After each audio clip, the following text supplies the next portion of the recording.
Olá, pessoal. Bom dia para quem está no dia, boa noite para quem está na noite. Estamos aqui mais uma vez com o nosso programa Falando com Magia, sempre trazendo aqui uma perspectiva interessante sobre o transcendental, sobre a espiritualidade, sobre o pensamento humanista, como a gente gosta de chamar. Hoje a gente está trazendo aqui para vocês uma perspectiva bastante interessante sobre o que a gente chama da terapia humana, de que maneira que a pedagogia pode estar influenciando, melhorando ou ajustando o entendimento que as pessoas têm do que a gente chama da arte de aprender. Aqui dentro da nossa egrégora, como vocês sabem, a gente tem uma régua do aprendizado baseada em alguns passos e a gente tem acompanhado aqui uma certa dificuldade de muitas pessoas que estão dentro, inclusive do universo místico, esotérico, de não compreenderem determinadas questões que já clinicamente são bastante avançadas com relação aqui a tratamento, acabam tendo algumas dificuldades aí na sua área do aprender, na sua área de viver, diminuindo a sua qualidade da vida. Como a gente gosta de chamar aqui, convivendo com realidades desinteressantes. Hoje a gente está aqui com vocês com a Roseli Silva. Isso. Roseli, muito prazer você estar aqui com a gente. Seja muito bem recebida aqui no nosso programa. Obrigada, Ari. É um prazer estar aqui. Eu não sei para onde eu olho. É um prazer estar aqui com você, viu? Obrigada pela oportunidade, pelo espaço, né? Eu acho sempre muito bem positivo isso aí. E sim, a gente precisa levar o melhor, né? Eu acredito que essa abordagem tua já nos humanifica um pouco mais a querer compreender um pouco mais esse universo, né? Pois é, a ideia é essa mesmo, né? Procurar humanizar um pouquinho mais, nos entendermos, nos compreendermos. Sim. Você sabe que quem não se conhece sofre e faz sofrer. Essa é uma grande realidade que a gente convive aqui dentro do nosso trabalho. Mas não se preocupa não, a sua câmera é aquela lá, mas as três estão funcionando aqui. A gente vai conversando, fica tranquila que tá certo. A gravação aqui é bastante descontraída, como você pode perceber. Sim. Mas antes que a gente se aprofunde e coloque mais o pé na jaca aqui, como eu gosto de chamar, deixa eu te apresentar formalmente aqui. Roseli, você é pedagoga já há mais de 20 anos, faz atendimento clínico psicopedagógico e neuropsicopedagógico também. Diagnósticos, terapias, deficiência intelectual, problemas e distúrbios de aprendizagem, síndromes, orientação familiar. Menina, você faz bastante coisa, hein? É verdade, faço mesmo, Ari. E você sabe que eu até optei por a gente estar tendo essa conversa, até porque você não é uma pessoa do universo místico, não é uma pessoa do universo esotérico, e que às vezes eu percebo que falta bastante esse pé no chão com relação ao que a gente chama do lado clínico para algumas situações. É muito normal aqui dentro do nosso universo, dentro do nosso trabalho, a maioria das pessoas sempre associar a causa das suas mazelas para questões transcendentes. Para espíritos, para karmas, para esse tipo de coisa. E o que a gente já tem acompanhado, até porque a gente tem a escola de magia, né, você sabe disso, a gente tem acompanhado muitos alunos, muitas pessoas envolvidas, que a gente percebe uma certa disfunção no ato de aprender. Você é uma profissional disso, você conhece disso há muitos anos, e, novamente, prazer de você estar aqui com a gente. Obrigada, prazer é meu. Fala um pouquinho para a gente de como é que funciona a psicopedagogia. Com prazer, com certeza. Então, a psicopedagogia, ela vem de uma haste entre o psicólogo e o psiquiatra, e justamente para entender essa parte de como que o ser humano compreende, entende e aprende, né? Eu acho que essa tríade, ela forma e formata os processos de fixação de aprendizagem mesmo. Então, como que se dá isso, né? Então, acho que a pedagogia vem de encontro à compreensão disso melhor, e de uma intervenção baseada nesse tipo de observação, né? É uma sondagem que você faz com cada indivíduo, cada um é um. Não existe, mesmo que você estude 30 anos, uma receita para cada coisa. Isso nunca vai existir. Em nenhum livro eles vão tratar da parte teórica, como todos os outros autores de todas as outras áreas, independentemente de ser só a minha, de ser a tua, de ser, sei lá, do médico, do ferreiro, do mecânico, enfim, isso sempre vai além. Então, cada um é um, a gente nunca pode... E é importante a tua pergunta, porque ela leva de encontro a gente resgatar a unidade do ser humano. Cada um é um, então o perfil é que vai diagnosticar qual é o tipo de intervenção que eu vou te dar.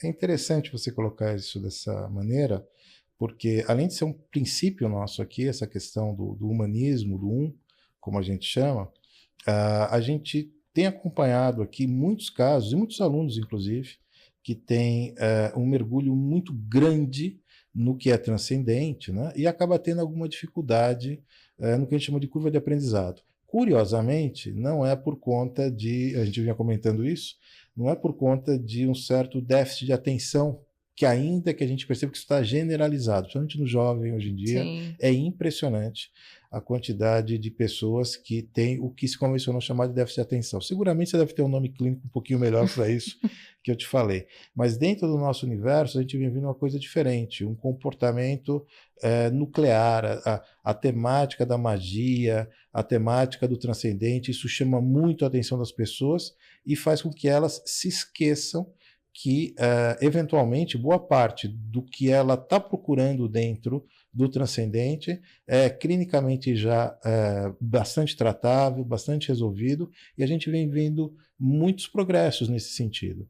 Comenta para mim um pouquinho como é que funciona isso, porque parece que também não é caso de criança não, adultos em geral e todas as Sim, pessoas. com certeza. Estamos Acho numa que pandemia, inclusive, desse muito. assunto, e já há alguns Já anos. virou uma pandemia. Não, o que eu acho que acontece hoje em dia é que justamente tem essa deficiência. Então, até há pouco tempo atrás, esses estudos, né, sobre determinadas patologias, eles não eram muito falados. Isso não significa que as pessoas não tinham, né?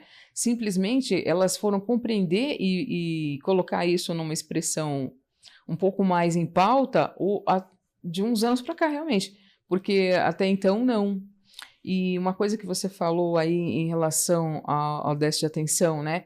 Eu acho que se confunde muito isso com outras patologias, justamente porque as pessoas se esqueceram de que o corpo e a mente é um só. Então você precisa do exercício dos dois para que eles sejam harmônicos. O que se tem hoje é uma pauta concentrada na mente e o corpo sobra. Ou seja, você não tem muita atividade física, a lei do menor esforço, né? Ah, eu vou para a universidade e tal, não sei o quê, tô cansado. Ah, mas para que eu vou para academia? Por quê? Né? Porque você é mais cômodo gerar dopamina enquanto você joga no celular ou enquanto você está conversando. É muito mais prazeroso, a dopamina vem mais rápido para você. Lógico que levantar dali e fazer o exercício físico vai demandar alguns dias para você trabalhar esses hormônios, né? E equalizar esse humor. Então, ele com certeza não vai querer tirar o que ele tem naquela hora, porque infelizmente a sociedade trabalha com essa coisa instantânea, né? O que eu ganho em troca? É instantâneo? Assou para depois, então eu deixo para depois. Então a paciência do ser humano, ela já não existe mais, né? E então, por que eu estou falando isso?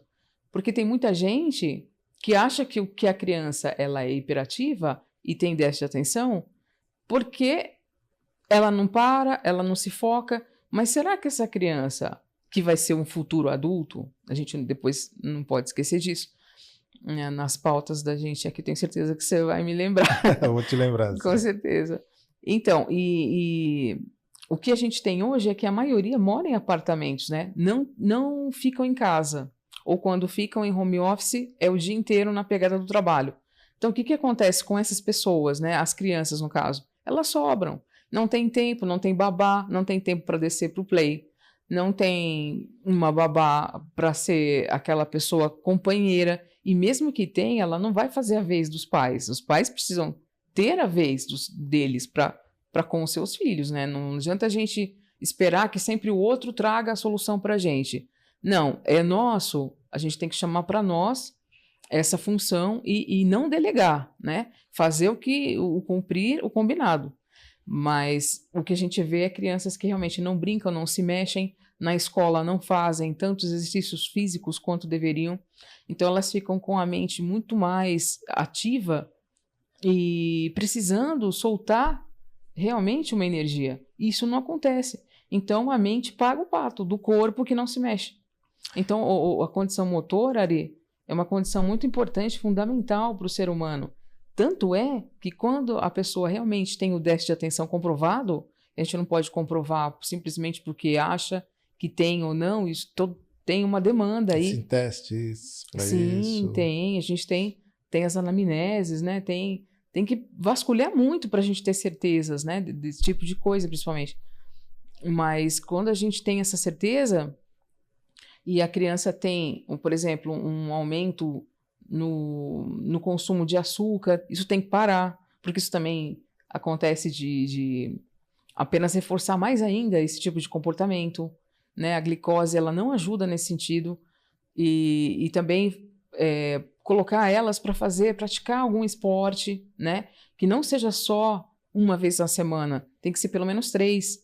E antes de fazer qualquer atividade cognitiva, uma prova, uma avaliação ou uma demanda que precise de mais pensamento mesmo, da energia mental para trabalhar a coesão e tudo mais, principalmente na área da língua portuguesa, né, que é o que mais pega ali para os sujeitos que têm esse problema, eles precisam fazer alguma atividade física por pelo menos meia hora para que isso tudo abaixe, né, ele consiga estar com a mente menos... Níveis mais normais. Né, exatamente, menos abarrotado de tantos pensamentos e tudo mais, porque o físico, cada vez que o corpo se mexe, ele está dizendo para a tua mente que você precisa se focar no motor para que isso traga para você uma equalização nessa harmonia de movimentos.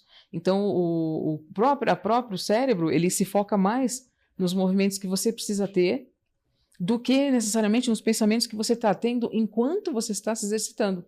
O cérebro vai se exercitando na medida que você se exercita. Exatamente. Ele simplesmente cuida da parte motora como ela deve ser, né? E por isso que justamente ele equaliza os graus de dopamina, porque a concentração é maior no físico do que na mente. Então você consegue extrapolar isso e exacerbar essa energia para você estar saudável e com a mente serena para pensar o que você precisa pensar. Agora, se o sujeito não trabalha nunca o corpo, realmente vai ficar complicado, viu? E de uns tempos para cá, acho que já de uns bons anos para cá, a gente vem acompanhando a sociedade como um todo, a humanidade, procurando o que é mais lúdico, procurando entretenimento, procurando algumas atividades que se entendem como algumas coisas que melhoram o que as pessoas entendem como qualidade de vida. Isso vem levando a uma virtualização enorme desses expedientes, dessas práticas, nitidamente. Computador, videogames e umas outras, né, tecnologias. Dispositivos, vamos colocar dessa maneira, que diminui profundamente essa atividade física e que, por consequente, eu suponho que diminui os níveis químicos dentro do próprio organismo, o que vai gerando uma preguiça generalizada no próprio sistema. Então, me parece que essa pandemia, qual que a gente vinha falando, de déficit de atenção e de todas essas coisas, é uma decorrência também disso. Estou te comentando isso porque é muito normal dentro do nosso meio associar que as mazelas que nós estamos vivendo, elas têm uma natureza totalmente transcendente. De fato tem, nós estamos vivendo aqui alguns momentos de transição planetária, existem muitas questões envolvidas, há outras consciências vindo para cá que não são exatamente as consciências que a gente conviveu até hoje, eles estão trazendo suas particularidades, mas no final do dia, pelo menos por enquanto, nós estamos dentro desse bioma, desse corpinho, né, e com todas essas necessidades. E às vezes as pessoas esquecem disso, que assim, você tem que comer, beber, se alimentar, exercitar, porque senão existem consequências disso. Além dessas questões que parecem ser bastante urgentes de exercício e tudo mais, que tipo de terapêutica que é aplicado para tentar equalizar esse tipo de situação, tanto na criança como no adulto? O que você tem feito nesse sentido e o que se faz com psicopedagogia? Olha, sua pergunta é bem abrangente, mas a princípio eu acredito que você precise fazer, para começar, o sujeito precisa de disciplina, tanto o adulto quanto a criança. A disciplina no sentido de o que vou fazer, planejar, executar, não é só planejar, é executar também, né? Então, ele precisa ter algum painel de rotina ou alguma coisa que especifique como ele vai dar o caminho dele naquele momento, naquele dia, para que tenha realmente uma meta a se cumprir, né? Acho que todos nós, independentemente de... não podemos viver de qualquer jeito, né? A gente tem que ter uma meta diária para alcançar, ou com os nossos afazeres, ou com determinadas atividades que a gente queira oferecer para os nossos filhos, ou seja lá para quem for, né? Mas isso é difícil, não? A dispersão hoje em dia está virando quase uma religião, É né? Quanto mais verdade. disperso, melhor é.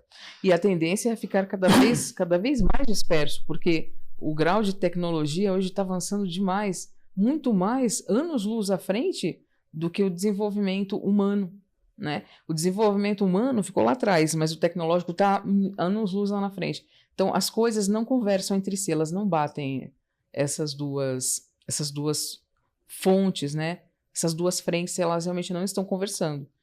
E o que a gente sente é que cada vez pior está se manifestando esse nível de entendimento de como fazer isso se unir, né? E parece que está se perdendo realmente isso. Agora, as terapias dentro da minha área ou dentro de qualquer outra vai de contrassenso, né? O que é que falta na vida daquele ser humano? Nesse perfil você vai ter essas respostas, né? Coisas que dão para poder organizar dentro dessa família, ok, a gente organiza e orienta, mas nunca vamos poder fazer por eles, isso é fato. E as pessoas querem tudo pronto e mastigado. Então eu sinto muito essa carência dessas famílias, mas por outro lado, eles precisam entender que tem capacidade, todo ser humano tem capacidade de resolver problemas, senão nós não teríamos problemas e não estaríamos vivos, né? A não ser que você tenha realmente uma deficiência intelectual num nível muito ruim, sabe? Ou que você tenha um autismo numa demanda muito severa, né? Ou realmente é complicado de fazer esse tipo de melhora. Mas, do contrário, todo ser humano está capaz, né? Capacitado para poder resolver suas demandas, né? E nesse sentido, Roseli, o que a gente vê por aí é essa questão do modelo pedagógico como um fórceps dentro desse sistema. Então, como o modelo das escolas, eles trazem apostilas, eles trazem toda um calendário que tem que acontecer independente daquele indivíduo, o aproveitamento dele ou não, eu entendo, suponho que as pessoas que não estão tendo esse acompanhamento, não estão conseguindo correr esse páreo, porque na verdade é isso, é uma corrida contra o final do ano, contra outro ano, que contra um processo vestibular. Então, um sistema de anos, poxa vida, o que a gente está falando aqui? A pessoa vai estudar o quê? 13, 14 anos para começar a entrar dentro do mundo de trabalho, no mercado de trabalho. E é uma corrida contra isso. Essas pessoas que não estão conseguindo se adequar a isso, elas acabam sendo discriminadas, para usar uma palavra até pequena para o que acontece. E muitas vezes essas pessoas não têm nada patológico, ela apenas é aquilo. E o indivíduo é daquela maneira. Como é que é o teu trabalho de tentar dar esse olhar e falar assim, olha, ele é assim, ele só é diferente. Como é que funciona isso? Como é que se coloca para as outras pessoas que aquilo é normal e não o que elas acham que é? Então, essa questão também é uma questão pragmática, viu? Porque o que é normal para mim pode não ser para você, pode não ser para o outro, mas pode ser para 10. Então, as pessoas elas têm uma visão do coletivo para que ela possa equalizar a coisa do segundo olhar dela, né? Realmente. Eu acho que as escolas, elas também partem do pressuposto empresarial, né? Então, o que demanda eu tenho que ter para que aquele cara seja uma pessoa forte na concorrência do mercado, né? Isso é uma característica da escola hoje, né? Então, as escolas, elas viraram centros, né? Instituições onde você tem uma demanda muito grande de pessoas, mas você não se preocupa em olhar com um olhar mais sensível para cada uma delas e saber que habilidades e aptidões você tem. Porque a escola seria para isso, né? Essa é a real característica da escola. Mas hoje a gente está chegando à conclusão de que precisa desconstruir a escola para reconstruí-la de outra maneira, tirando essa roupagem empresarial que ela traz. Por que ela traz isso? Porque a demanda do mercado é grande.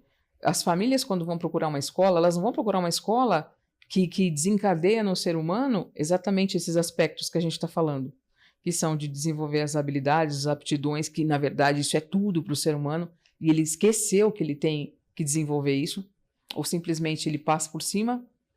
vendo outras coisas mais importantes, deixando isso para depois. Só que o depois pode não chegar. E aí é nessa cobrança da vida lá na frente é que essas pessoas vão pagar esse preço. Que você mesmo citou agora, mas como é que eu vou fazer e tal? Como se dá a pessoa que simplesmente tem a característica dela? Será que ela sabe qual é a característica dela? Porque todo mundo tem esse potencial de ir para cima, ir para frente. O problema é que, como ele não desenvolveu isso no tempo adequado, lá atrás, quando ele tinha a idade X para poder fazer isso, e se encantar com o que ele sabe, para daí pegar essa ponte e desenvolver mais 10 em cima de cada uma que você tem habilidade, que é o que deveria fazer, ele não fez. Então, quando ele é adulto, ele se encontra num débito com ele mesmo. E aí fica faltando essa lacuna. E ele fica sempre pulando de galho em galho. Daí vem a baixa autoestima, a insegurança, os relacionamentos voláteis, os trabalhos voláteis. Estou aqui, estou lá, mas não estou feliz. Eu comecei e não termino. Meu patrão me chamou a atenção. Tudo é motivo do cara pular de galho em galho. Porque ele não se viu com as habilidades e aptidões dele. E ele também não se enxerga pertencendo, às vezes, a um determinado cenário que... Exatamente. E o mercado de trabalho ele é bem cruel. A questão toda é competição, né? Se você não está a páreo de ser competidor, você já é um perdedor, antes mesmo de começar a competir. Então, é isso que o mercado te traz, esse recado. Isso é um recado positivo? Não e sim, né? Não porque você se já traz esse comprometimento de não ter se desenvolvido, isso só vai piorar a sua situação. E sim, se a pessoa tem uma visão boa dela mesma, de acordo com as experiências dela, ela pode falar, bom, tudo bem, eu não fiz Y, X e Z coisas, mas eu posso fazer R, L e P coisas. Ok, então vai ser um cara proativo. Esse vai ter um deslocamento, um desenvolvimento melhor do que aquele que realmente se estagnou, porque ele teve, além de não se conhecer, né, suas habilidades e aptidões, ele teve muitos confrontos com a vida que deu uma visão bem negativa para ele do que ele é. Então, a visão dele diante do mundo não favorece ele poder ser proativo. Então, tem tudo isso.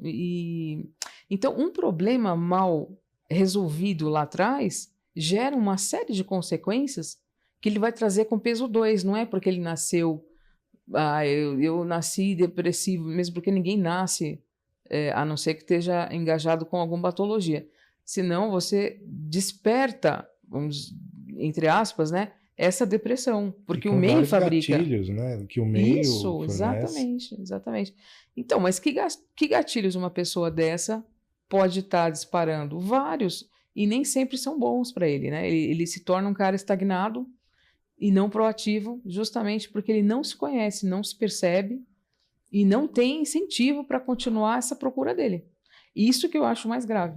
Né? Não tem incentivo, nem às vezes da família, nem da escola, a gente não sei se pode esperar isso, porque as escolas têm um comprometimento familiar, né, com as famílias, que introduzem esse sucesso, ou seja, vai passar no vestibular. Quem estuda na minha escola passa no vestibular e pega o ranking melhor numa faculdade, por exemplo. A faculdade de medicina, a faculdade não sei o quê. Eles até fazem um comercial sobre isso. Então, eu acho que a escola tem essa preocupação, que na verdade não deveria ser só essa.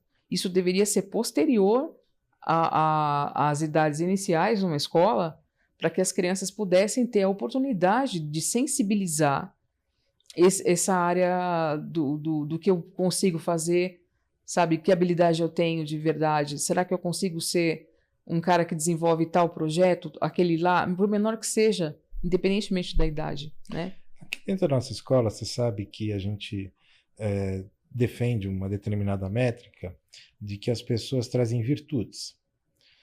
E isso, alguns têm algumas mais, outros têm algumas menos, e tem determinadas virtudes que realmente dão uma característica para o indivíduo. Ele é aquilo.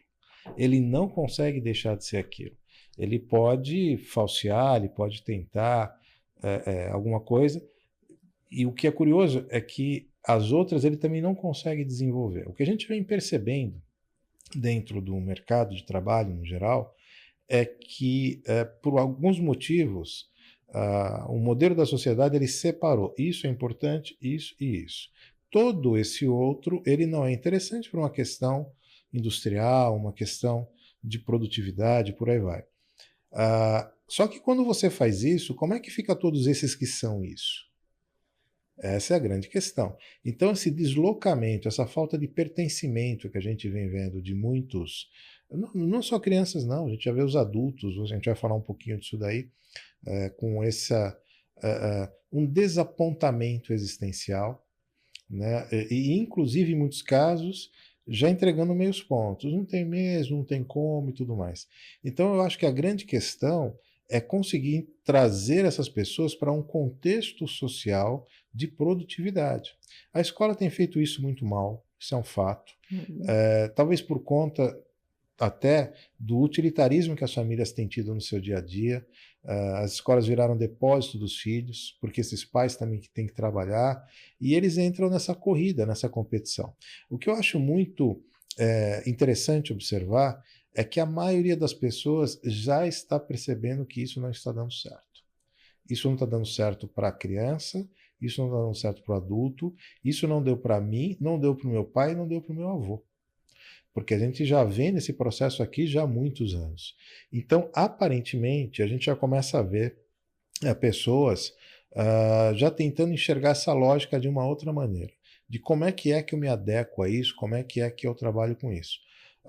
E os pais que têm filhos especificamente nessa situação, a gente vê dois extremos, né? Aqueles extremamente perturbados, que acreditam, como você falou, que vai haver uma pílula mágica que vai alterar esse tipo de situação, mas já tem outros que já estão tendo um olhar mais resignado com relação a isso e, de certa maneira, até um tanto quanto apaixonado por isso, porque é muito encantador, muitas vezes, como essas pessoas são quando lhes é dada a oportunidade. Como é que a psicopedagogia ela consegue extrair essas coisas e mostrar para o mundo e falar assim, ó, tem coisa boa aqui e é esse lado que nós devemos dar?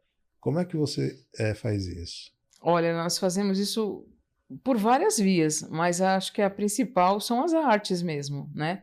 Acho que a arte, ela te redime, né? Além de tudo, ela te mostra todas as suas faces, porque olha, dentro das artes você tem artes cênicas, que é o comprometimento da expressão do seu corpo diante da visão do mundo que você tem, né? Como eu posso... Até o pessoal utiliza muito isso, praticando várias... Ele tira de vários setores para colocar isso até mesmo no teatro, como até mesmo o PNL, né? Sim. Então, eu acho que está tudo muito unido nessa questão para poder realmente dar essas qualidades para essas pessoas, né? Que qualidades nós vamos dar? Todo ser humano tem qualidades, né? É impossível não ter, assim como tem também os defeitos, né? Ou as características menos positivas, vamos dizer assim, né? Não sei se a gente pode chamar isso de qualidade, mas eu chamaria que sim. Porque qualidade não é só aquela positiva. Também tem a negativa. Não deixa de ser uma qualidade. A gente chama de vicissitudes. Isso, pode ser. Então, eu acredito que por meio das artes você possa elaborar melhor o que você não elaborou lá atrás, né? No tempo certo, tal, que você deveria ter feito. Então, você vai, através da música, resgatando essa pessoa, né? Que tipo de identidade ela tem com aquilo? Ela gosta de tocar?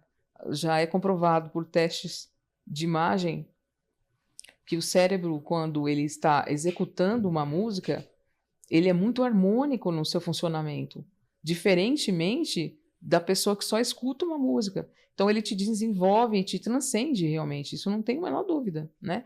Então, a música, ela realmente te faz um ser mais ligado, mais consciente e mais inteiro, total. Ele está total ali naquele ambiente para ter a visão dele de experiência e de resultados, né? Então, eu acredito que sim, que ele ajude até mesmo na aprendizagem muito melhor do que outra criança, talvez que não tenha isso.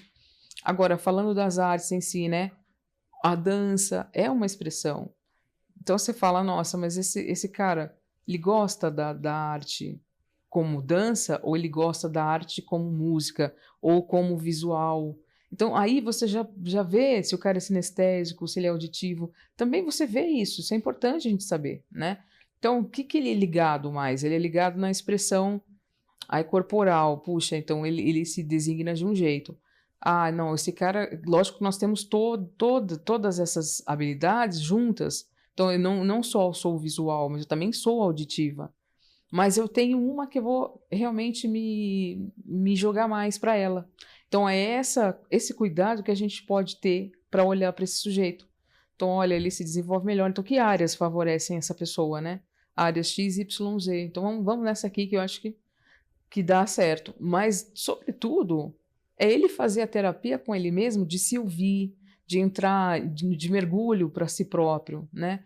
Então, quando ele está fazendo uma tela, ele está realmente, além de fazer uma terapia, uma higiene mental, porque ele está totalmente entregue ali naquela atividade, ele também está pensando sobre outras possibilidades de fazer muito mais além daquilo. Isso é um desejo que ele tem, que já está promovendo essa habilidade que ele está encontrando nele. Você falou bastante de arte, né? A gente comunga bastante dessa opinião, até pelo acompanhamento que a gente faz de algumas circunstâncias aí da evolução da nossa sociedade. Esses dias eu estava falando sobre uma palestra de transhumanismo, hoje eu devo estar falando também novamente disso, e o que está acontecendo é que nós estamos às portas de uma mudança social bastante razoável, que deve abalar aí pelo menos esses modelos estabelecidos industriais como a gente trouxe até hoje. Por que eu estou comentando isso? Se as pessoas estão focando e, em certa medida, o termo que eu uso é espanando a rosca das crianças, né? Em um modelo de ensino que ela acredita que vai dar futuro para eles, seguramente aparece que não. E por que disso? Porque, aparentemente, o nível de automatização dos processos laborais, como eu chamo, de trabalho, eles vão tomar proporções jamais vistas, ou seja, a empregabilidade, a suposta empregabilidade que está sendo vista lá na frente, que justificaria esses métodos de ensino aí pouco humanizados, vamos chamar dessa maneira, eles não devem estar trazendo o resultado efetivo que as pessoas procuram. A gente vê isso muito nos jovens, principalmente perto ali do ensino médio, quando vai entrando no vestibular, é o nível de pressão, honestamente sem sentido, porque ele tem que forçosamente aprender determinadas coisas para passar em um determinado lugar e depois nunca mais ele vai utilizar aquilo, ou supostamente não, né? Então, com essas mudanças sociais que vão estar acontecendo, nos parece, inclusive dentro das observações que a gente tem feito, que a arte, inclusive, é uma dos quatro pilares de atividades que vai sobrar para ser feita. Começa por aí. Então, boa parte, inclusive, das profissões ou das atividades que são feitas hoje, elas serão seguramente feitas por robotização de processos, por inteligência artificial, por uma série de outros mecanismos tecnológicos, por questões práticas, é muito mais produtivo, dá muito mais qualidade. Então não tem por que um ser humano fazer isso, até porque muitas dessas atividades são macaquices, não tem por que um ser humano fazer mais isso. Esse olhar que você dá para a educação, por uma perspectiva mais holística, mais pedagógica, respeitando o indivíduo, me parece que deveria ser a tônica para muitas famílias. Porque, à luz do que a gente já está vendo aqui, olha, isso não vai acontecer daqui a 50 anos, isso vai acontecer daqui a 2, 3 anos. Portanto, não haver esse respeito pelo indivíduo, simplesmente vai estar, não vai ter ganho, não vai acontecer nada. As nossas gerações, em certa medida, até viram isso. Força bem o aluno, daqui a pouco ele vira engenheiro, vira médico, como você falou, tal. Ainda que isso não esteja muito aderente ali a um modelo mais humanizado de ensino, tá, nesse modelo de sociedade industrial isso até rolou. Daqui para frente parece que não. Então como é que vai fazer? Você vai continuar pegando o teu filho e levando ele para um depósito escolar, que é o que acontece, né? Forçando determinadas metodologias ali para quem não tem essa natureza, e os que têm essa natureza não conseguem nem ser olhados pelo aspecto terapêutico, ou seja, a tendência é gerar párias na sociedade cada vez mais, né? E um nível de insatisfação sem tamanho. Quando a gente vê esse tipo de trabalho que você desenvolve, principalmente trazendo arte para esse contexto, eu pelo menos enxergo que é um grande resgate para todos nós olharmos e falar assim, escuta, estamos falando de um filho seu. Nós estamos falando do seu filho. Estamos falando da tua cria. Estamos falando daquilo que supostamente você tem afeto. Porque não é isso que a gente vê. E parece que esses tratamentos de arte acabam trazendo mais proximidade, inclusive para a família. Você vê isso? Aliás, você atende clinicamente? Como é que funciona o teu trabalho? Sim, atendo clinicamente, atendo em home care. O home care, ele é bom.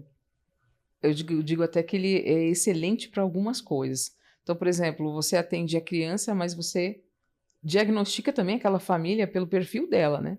Então, não há palavras. Às vezes, o não verbal também, ele é um ótimo parceiro para você avaliar que circunstâncias ali se pratica as atividades familiares, né? Então, além de atender em clínica, já atendi em clínica popular também, que, nossa, é bem complicado. Muita gente sem informação, eu acho que isso está muito grande. Os médicos, eu não sei o que está acontecendo com os médicos em si, porque o que eu noto é que alguns, sim, eles são muito bons e aparelhados, né? Também na prática da orientação, mas a maioria ainda realmente está deixando a desejar. Porque o que eu vejo, também a demanda, né, de uma clínica popular é a rotatividade de número de pessoas que se tem. Então, as pessoas não têm tempo de olhar para a cara do fulano e orientar e Que tal. dirá dar uma orientação mais consistente, né? Exatamente. E as pessoas, por não portarem esse poder aquisitivo, acabam deixando de ter coisas tão preciosas como a orientação. Ela pode ser na vida de uma pessoa, né? Então é muito complicado. Mas no aspecto clínico, sim. Mas o que eu sinto é muita ansiedade das pessoas em relação a que os filhos correspondam ao que a sociedade lhes cobra. E principalmente no que meu filho vai trabalhar. Eu não quero que ele seja uma pessoa mal desenvolvida no trabalho, né? Mal desenvolvida aí, entre aspas, tem várias conotações, tá? Que eu já ouvi. Desde, eu não quero que ele seja marceneiro, ou que ele que ele seja, sei lá, mecânico, que ele seja... São profissões que também garantem um sucesso de quem gosta e realiza, né? Não deixa de dignificar o ser humano, né? Então, eu acho assim, que qualquer processo de trabalho é um processo de trabalho que exige o mesmo foco de atenção e o mesmo grau de comprometimento para se desenvolver quanto qualquer outro trabalho de maior poder hierárquico, né? Você vai precisar de tarimba também, de experiência e de vivências para poder alcançar isso tudo. E, então, se você já vai se comprometer a ter tudo isso, que se comprometa, então, a ter alguma coisa que você realmente goste de fazer. Por isso que as crianças que você abordou, que depois passam por ensino médio e têm que escolher de uma forma forçosa o que vou ser. Poxa, essa pergunta com 14, 15 anos não deve ser feita. Muito menos com 16, 17, porque você mal tem o seu cérebro formado em vários aspectos, você ainda está no desenvolvimento destes, né? E eu acho que tomar essa decisão que é para o resto da sua vida é muito complicado para um ser humano muito jovem, né? Eu sou contra realmente isso aí. Acho que isso não é positivo para nenhum ser humano. E qualquer tomada de decisão que você tenha em relação à pressão não te dá um bom resultado na tua escolha. Então, eu acho que, primeiro, precisa ter um pouco de noção do que você quer, e isso você não tem enquanto não vivencia ou experimenta com parentes que já são, ou que já são determinados profissionais, ou que você procure isso no teu campo de pesquisa mesmo diário, que teus pais te levem, né, para você adolescente, para você que eu estou falando agora. Peça para os seus pais, já que eles não te convidaram a fazer isso, porque muitos não pensam sobre isso. E não é porque é culpa deles. Eles simplesmente não têm muito Preocupação, não tem conhecimento. Essa preocupação, né? Exatamente.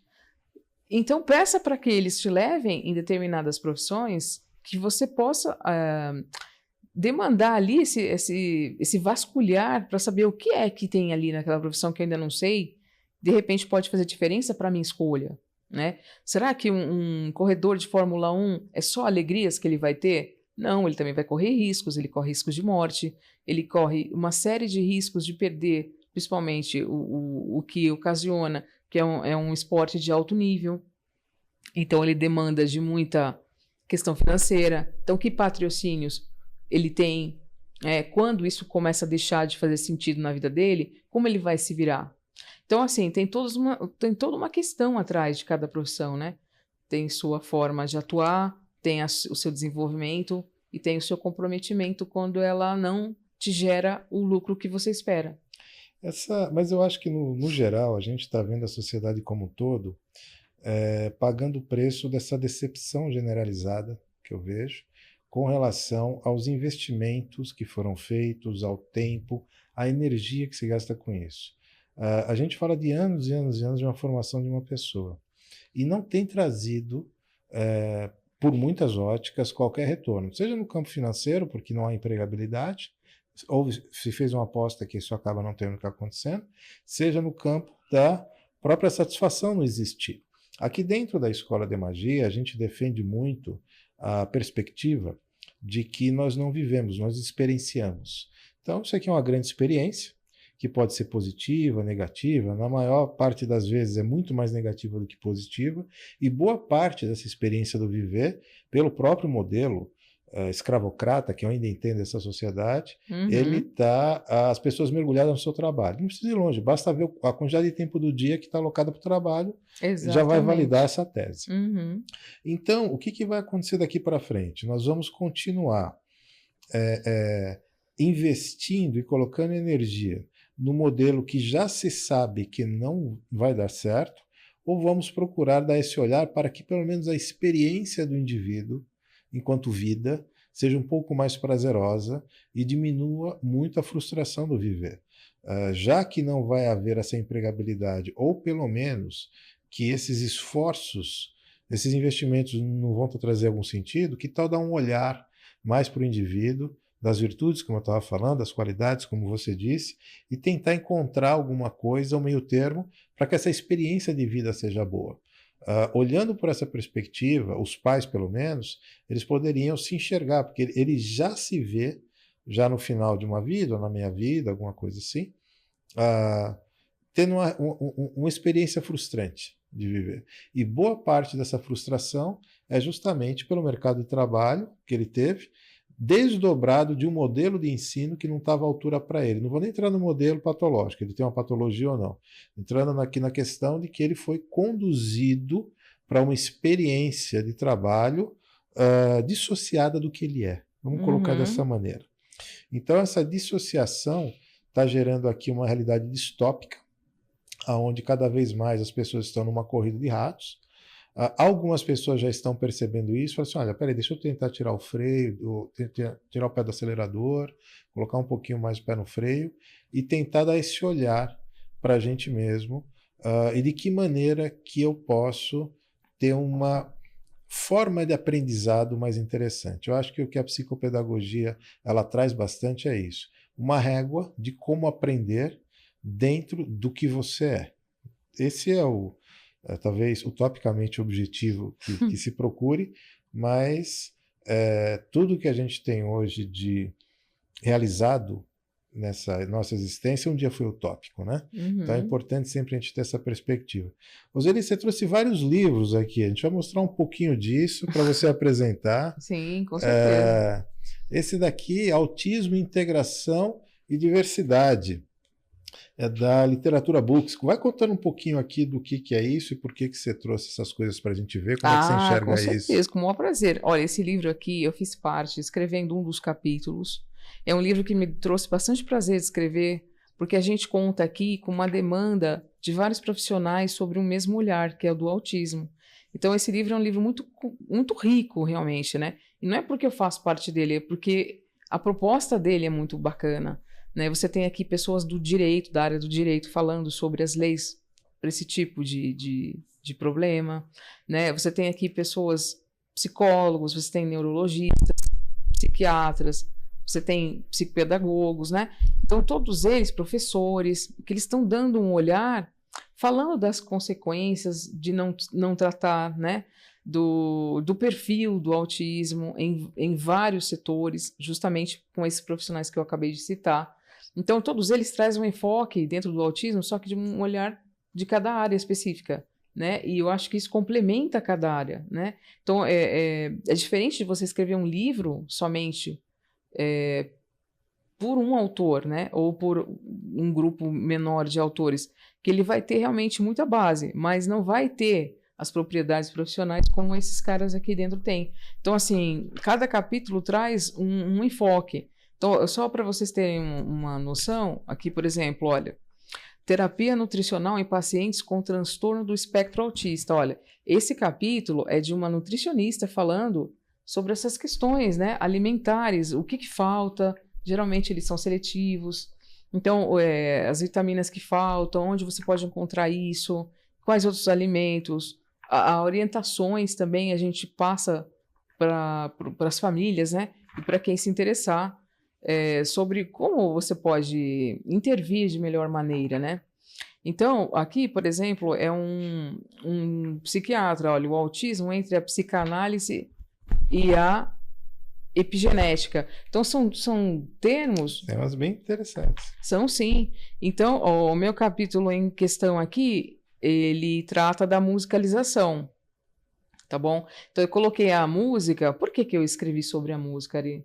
Eu escrevi porque eu acho que isso não se fala muito. As artes, ela é quase... Tem mais um de artes aqui que ele fala bastante sobre esse assunto, né? Exatamente. Fala assim. Eu já vou falar já já. Então, aqui eu estou dando, gente, só para terminar o enfoque desse livro, eu estou colocando arte ritmando, movimentando a aprendizagem, que é justamente isso. É trazer uma proposta dentro das atividades de música para que você possa fazer com o autista, independentemente da idade que ele tenha. Tá? Eu acho que é uma proposta séria. Estou levando aqui algumas questões que o cara precisa ser músico para poder lidar com a música? Não necessariamente. Então aqui eu também estou dando alguns passos importantes para você trabalhar com uma das hastes da arte, que é a música. Tá, então fica a dica, gente. Ó, livro muito bom, tá? Recomendo. Bom, você falou de nutrição, você falou de alimentação. Esse daqui, então, é só sobre 101 alimentos para o seu filho comer antes de crescer. Isso mesmo. Aqui Eu nem sabia que tinha 101 alimentos que a gente podia comer, né? Então, 101 lugares para visitar antes de morrer, né? Enfim, os 101 dálmatas, né? Tem vários aspectos aí do 101. Aqui, essa autora, eu achei muito bacana, porque a Tatiana, ela traz uma proposta, assim, bem diferenciada, né? Ela traz as propriedades de cada alimento que ela quer focar e traz também algum tipo de receita e algum tipo de como você pode fazer para que isso seja congelado ou para que isso seja utilizado, reutilizado, enfim. Eu acho que foi uma coisa meio que completa, assim, sabe? E o melhor de tudo é que ela te fala como você oferece isso para uma criança, por exemplo. Né? Então, aqui ela está falando do maracujá. Aí ela fala da propriedade, ela fala do histórico dessa fruta, né? Enfim. Depois ela ainda escreve como oferecê-lo à criança. Aí ela coloca também uma receita aqui para vocês olharem. Eu estou dando essa página. Essas orientações você passa também no teu trabalho, quando você faz de forma mais resumida para as famílias? Olha, dar alguma orientação nesse sentido? Sim, a questão dos alimentos... Sabe que você não é nutricionista, mas imagino Exatamente, não sou. Não, nós tentamos orientar ao máximo que a gente pode, lógico, com segurança. Quem faz melhor essa parte, com certeza, sem dúvida, é o nutricionista, né? Então, assim, dependendo do que porta o meu paciente, eu vou pedir para que ele passe no nutricionista, sim. Mas olha que curioso, a gente já falou de integração, diversidade, nutrição e arte. Então, o teu trabalho... esse aqui é o livro Arte para Crianças, que você trouxe. Isso mesmo. É um pouco difícil da gente dissociar a sua figura como uma pessoa que tenta centralizar essas competências necessárias para melhorar o que a gente chama de aprendizado. Sim. Isso aqui também faz bem isso? Faz, com certeza. Aqui é um livro para curiosidade, gente. Como aguçar a curiosidade de uma pessoa?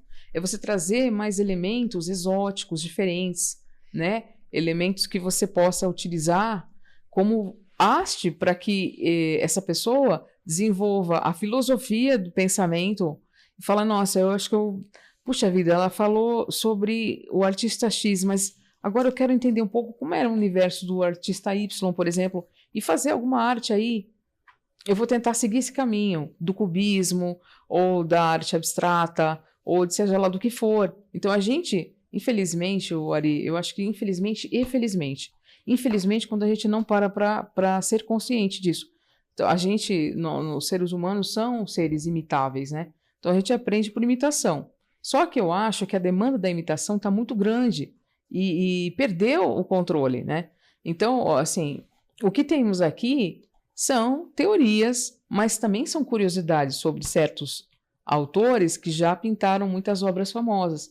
Mas é voltado para as crianças, com a linguagem delas. Então, quando elas leem isso, elas sentem que parte daquela curiosidade que elas não tinham, mas começou a crescer, foi saciada. Mas depois tem mais indagações para que ela possa procurar e responder por ela e vivenciar, o que é melhor, né? São propostas para pintar, para poder desenhar, desenvolver o abstrato, desenvolver o concreto. Além da arte que você estava comentando aí com bastante propriedade, por isso que a gente fica com a impressão de que o teu trabalho, ele é 360 graus, porque você tem bastante propriedade. Verdade. E a impressão que dá é que você está fazendo algo que a escola deveria fazer, né? E acaba... do que você falou dos seus pilares aí, talvez a parte de exercícios físicos é o último que esteja faltando aqui, ainda que eu acho que isso é muito resumido. Exercícios de educação física. Sim. Isso daqui também são esses aspectos que você também acaba abordando e reforçando aí junto do teu trabalho? Sim, principalmente quando atendemos em escolas, né? Porque eu também trabalho com esse processo de suporte. Então, às vezes, o que está faltando mais aqui? Está faltando mais exercício físico, está faltando mais atividades nas propostas de educação física. A gente sabe que a educação infantil não é obrigada a contratar professor de educação física. Então, isso fica à mercê das professoras.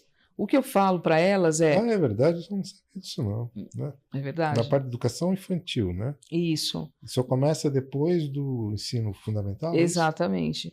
Então, essa demanda do professor... Até então engorde, né? Faça o que você quiser. Né? É curioso. Não é bem imaginando assim. Quais são os motivos que deixam... São vários. A gente pode fazer um programa sobre a formatação das leis e da escola hoje em dia. E aí a gente vai ter bastante coisa para falar sobre isso. Inclusive esse tema também. Vemos e convenhamos. O que a criança não desenvolveu ali, pelo menos enquanto apetite, até os seus 7 anos, dificilmente ela vai desenvolver, né? Então, se nesse período aqui é sonegado essa questão de aprofundamento do exercício físico, é evidente que para frente vai ser um... É verdade. Olha, eu acho isso um contrassenso, porque são nas primeiras idades ali que você tem, que você desenvolve esse padrão de vou gostar ou não vou gostar. Habilidades, né? Que nem eu já tinha falado, e principalmente da disciplina.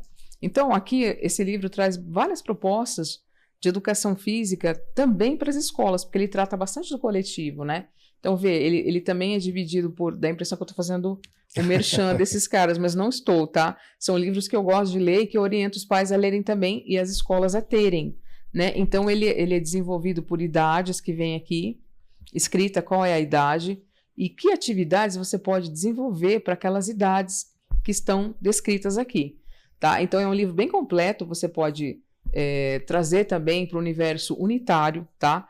Essas propostas. Então, ele é dividido por idades e por atividades e também explicando um pouco mais sobre a educação física na vida das crianças, né? Mas ele tem bastante prática, pouca teoria, porque a teoria realmente a gente pode encontrar em outros lugares, né? Outros livros e tal. Agora, só acabando a respeito disso, como as professoras que dão esses exercícios físicos, eu acho bem importante que elas tenham bastante em mente o que é a proposta lúdica dentro da seriedade do exercício físico, tá? Então, assim, saber realmente como praticar isso de uma forma diferenciada, né? Olhar realmente para isso como uma demanda. Olha, fizemos uma atividade onde o grupo teve que correr e cair ao centro dentro de um bambolê, por exemplo. Colocaram-se vários bambolês, eles tinham que correr, ao sinal do apito, todo mundo tinha que se inteirar dentro de um bambolê. E uma criança ia ficar sobrando, porque eles fazem o número, só que faltando um bambolê, justamente com essa meta. Só que tem o cara que corre de uma forma muito peculiar, ele é um pouco atrapalhado, ele é confuso, não sabe muito bem isso. Então tem que ficar atenta, né, aos ruídos. Será que essa criança está ouvindo esse apito? Por que ela sempre sobrou, né? Ah, é o cara que é mais devagar. Mas é mais devagar por quê? Então a gente tem que ter um pouco mais de discernimento para saber identificar esse perfil na hora do lúdico, né? E não é só na hora do exercício.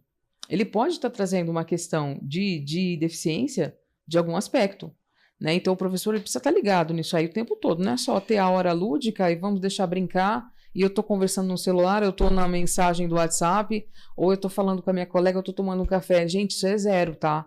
Não é assim que a coisa toca, né? Roseli, os livros são interessantes, mas eu estou muito curioso aqui com umas coisas psicopedagógicas que você trouxe. Vamos falar dos porquinhos. Os porquinhos estão me chamando muita atenção aqui. Sim, esses porquinhos são muito amigos. Você consegue pegar daí? Eu consigo. Ver se você consegue. Gente, e fala um pouquinho do contexto, né, que está por trás dessas... O contexto atrás é um contexto de artes, tá? Para variar. Você pode fazer uma contação de histórias através de fantoches. Você pode pegar um livro de contos clássicos, por exemplo. Aqui eu já estou indo para a parte prática, tá? Do nosso papo. Então, você pode pegar um livro qualquer de contos clássicos ou não. E, por exemplo, os autistas, eles têm hiperfocos. Eu estou falando do autista como exemplo, tá, gente? Mas pode ser qualquer criança. Ou até mesmo qualquer adulto, tá? Que tenha que manusear melhor, o pegar, o se desenvolver, né? No aspecto das praxias, né? Então, você pode pegar um livro qualquer aqui e tirar tudo dentro dele, tudo de dentro dele. Então, aqui, eu peguei esse como exemplo, porque ele é bem conhecido. Todo mundo sabe essa historinha, né? A historinha dos 3 porquinhos, tal, que tem o lobo mau, e ele ele quer, na verdade, acabar com a vida dos porquinhos, né? Então, você tem várias coisas para trabalhar nesse livro, que é a questão filosófica, né? O que é que leva o lobo a querer realmente isso dos porquinhos, né? Será que é só um instinto, sobrevivência, pela qualificação de ser um animal, né? Que tipo de animal, né? Eles se enquadram? São carnívoros, herbívoros? Moram aonde? Floresta, cidade, campo? Outra coisa para ser trabalhada. Os aspectos das personalidades, você já carrega os animais para personificação. Então, que qualidades e que estruturas maléficas cada um tem, que também se parece com o ser humano, né? Então, tipo assim, eu, quando trabalho com autismo, que tenho hiperfoco no livro, eu trago, se eu vejo que ele tem um hiperfoco de lobo, eu trago várias propostas de livros de lobos diferentes. Então, é um livro de lobo onde o lobo ele é ruim, outro livro, noutra história, ele é bom, outro livro, noutra história, ele é mais ou menos, outro livro, noutra história, os porcos são altamente maléficos e ele não. Então, assim, são condições que eu tento permear para a criança, onde ela possa fazer um parâmetro sobre isso em algum determinado momento, que ela veja que não é só um personagem à parte, mas qualquer ser humano tem todas essas faces, né? E principalmente as faces negras, né, do ser humano mesmo. Ele é mau porque tem essa face? Não. Ele nasceu com as duas faces. Ora, temos que trabalhar as duas faces. Então, um cara só é bonzinho quando ele pratica só o bem, mas dentro daquele bem também pode ter um mal. Eu sei que é complexo falar disso. Saber lidar com as sombras, né? Existe o mal no bem e o bem no mal também, né? Sim. Então, eu acho que tá aí outra questão filosófica que não dá para falar aqui, mas tem a ver. Só essa daí já dá um papo longo. Já, pode crer. Então, e aqui, gente, eu trouxe esse livro porque a gente tirou algumas atividades dele. Não somente disso, também tem a questão da música. Você pode cantar a música dos 3 porquinhos. Você pode fazer outras músicas com esses animais ou com os aspectos das personalidades. E quando você for utilizar os personagens concretizados, você pode fazer aqui, já é pintado, inclusive para um autista, tá, gente? Ó, esses porquinhos aqui, ó, já são pintados. Consegue aqui pegar daí? Conseguiu? Consegui. Esse, por exemplo, tem muitas crianças que, principalmente quando tem o TOD, aliás, que é o transtorno opositor desafiador, que pode ser uma comorbidade de autismo, por exemplo, as crianças têm muita rigidez, onde um adulto, né, que comande as coisas. Então, eles não gostam de ser comandados, eles vão sempre relutar contra isso. Então, são figuras de comando, né? Eles não gostam, não aceitam. Então, você pode usar os objetos, animais ou coisas que tenham movimentos para dizer que essa coisa ou esse bichinho está pedindo o movimento X. Então, vamos trabalhar agora os braços para cima. Olha, fazendo igual o porquinho. É igual ao porquinho? Não. Somos nós que estamos fazendo, mas ele está pensando que é o objeto que está realmente solicitando essa execução de atividades. Então, você pode trabalhar os movimentos de perna, braço, cabeça, pulos, tudo você pode colocar dentro da proposta do objeto ou do animal que você está fazendo no papel, tá bom? Então, essa proposta fica a dica, funciona, dá muito certo. Quando você for trabalhar os porquinhos para poder trabalhar a linguagem, os sons das letras... Você consegue pegar daí? Conseguiu? Consigo. Aí você pode trabalhar uma a uma com uma técnica muito boa chamada técnica das boquinhas. Ari, são essas técnicas aqui, ó. Tá aqui, ó. Pega para você. Tá certo. Consegue? Consigo. Olha só, gente, aqui são esses cards, a gente tem que trabalhar com muitos cards sempre. Porque aqui já é uma haste do trabalho de fonoaudiologia, que são os formatos das bocas quando você pronuncia as letras, tá? Então aqui você tem o formato da boca, do A, né? Eu sempre corto duas iguais as vogais, porque tem palavras que vão utilizar a repetição de vogais, então você tem que ter um número maior de vogais, tá? Aqui, olha, o som da letra V. Então, como ela é feita, você pratica esse som, coloca um espelho na frente dessa criança para que ele veja que a tua boca é igual a dele no espelho, que é igual a do card. Então, isso tudo são fatores essenciais para vocês trabalharem as letras diante desse tipo de atividade aqui, por exemplo. Do mesmo porquinho. Essas atividades especificamente que são para crianças autistas ou existem? Geral. Aqui, no caso, trabalhando o letramento. De aprendizado cognitivo, de conseguir a fala, de se expressar. Para todas as crianças. Aqui independe de ter patologia ou não, gente. Você está trabalhando a linguagem, tá bom? E a sonorização, principalmente, né? Para que ela entenda que o som da letra tem a ver com depois, posteriormente, a formulação de sílabas. Mas uma dica importante que eu dou é: não usem os sons das letras como você aprende na escola. Use o som como o fonoaudiólogo te explica. Então é A, não é B. B é B com E. Isso não se pratica. Então é A, B. Esse é o som do B. B. Então, ele sabendo que B é o B convencional, entre aspas, ele sabe que juntando o B com o A vai virar BA. Então, quando você trabalha bastante isso, ele entende como junta. Curioso. Entendeu? Se você trabalha diferente, fica confusa na cabeça da criança, principalmente aquelas que têm mais problemas, né? Então, B com E é B, não é B, é B. B com E é B. K, C com A, isso é K. O K não é o C. O K não é o C, né? Então, tem toda essa proposta. E os cards trazem justamente isso. A forma da boca é o som da palavra, então não dá para errar. Mesmo porque o autismo ele se conecta na ideia do card, da figura, né? Então você precisa utilizar muito isso, né? São essas figurinhas que a gente traz. Aqui, continuando, só para resumir esse assunto, na hora que você trabalha a palavra porco, você já trabalhou antes esses cards com a sonorização e depois você coloca na sequenciação para que ele tenha uma ordem. Então, que ele faça igual o que está escrito embaixo. Então, quem vem primeiro aqui é a letra P, que é o P convencional da escola. Então, você coloca onde? É o primeiro aqui, ó, eu amassei, tá? Desculpa. É o primeiro, então vai no primeiro. Então, ele vai trabalhar numerais ordinais, sequenciação, organização de ideias, para depois colocar a organização física. Lembrando que o cérebro sempre coloca para fora o que ele tem dentro. Se ele é desorganizado, ele também não tem organização fora. Está preparado para escrever e ler? Não, não está. Então fica a dica. Outra coisa, gente, última dica. Olha só, estou dando dicas aqui que muitos programas não me perguntam, eu acho tão importantes. Fica à vontade. Outra coisa, gente, olha as caras desses porcos. Utilizem muito a expressão dos sentimentos e emoções. Precisa praticar muito isso, independentemente da criança, se tem ou não um problema, tá bom? Ou uma patologia que seja. Não deixem de trabalhar essas caras. Façam caras diferentes. Por quê? O que está acontecendo aqui para ele estar com essa cara?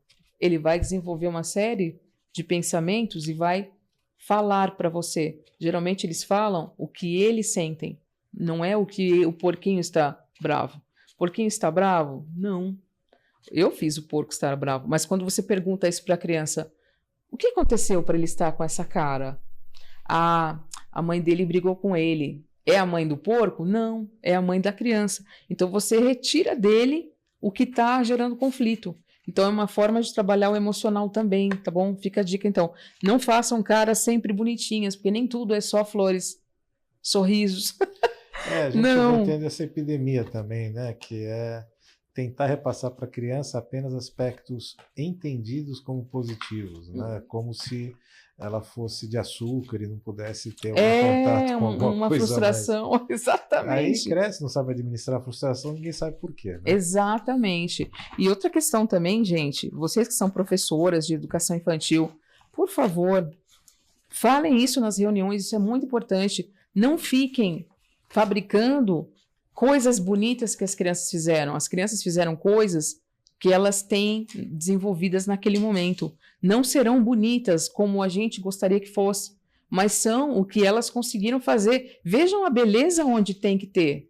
Não é a professora indo lá praticando uma beleza, entre aspas, que não existe. Ah, ele fez todo rabiscado, eu vou pintar em volta para dar aquele ar de lindo, né, de não sei o quê. Não melhorem essa condição. Não melhorem essa condição.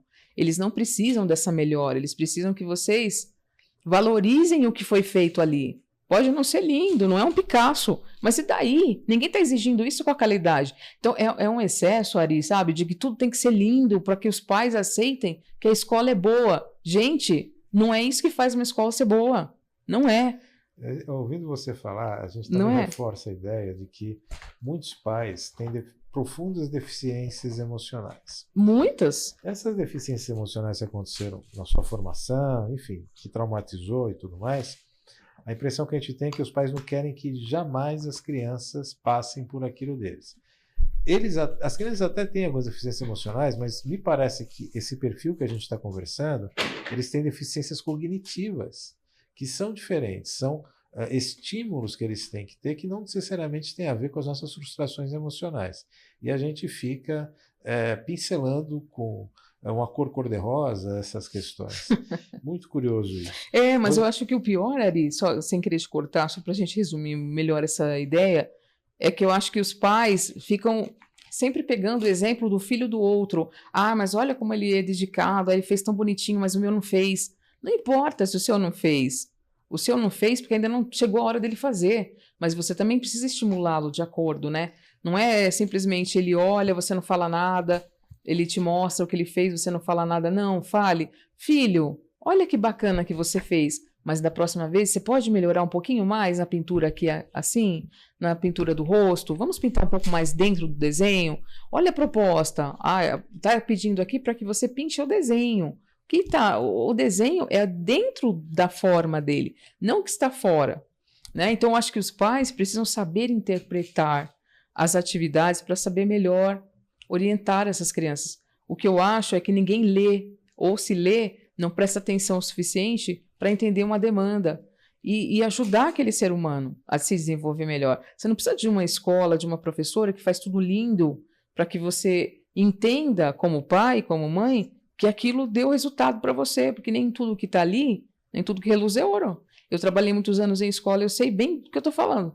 Então, isso é uma prática que acontece muito, que as pessoas mudam as atividades das crianças para que fiquem mais bonitas, para que possa ser aceita pelas famílias quando tem uma feira de ciências, por exemplo, quando tem uma feira da cultura, quando tem uma exposição. Eu acho isso muito cruel. Roseli, você, enquanto neuropsicopedagoga, teve uma abordagem aqui profundamente humanizada. Você não falou de medicação em nenhum momento.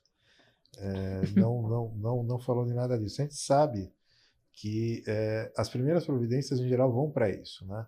Para medicação, para uma farmacopeia qualquer, para tentar corrigir alguma coisa, e a gente sabe que a taxa de assertividade disso é pequena.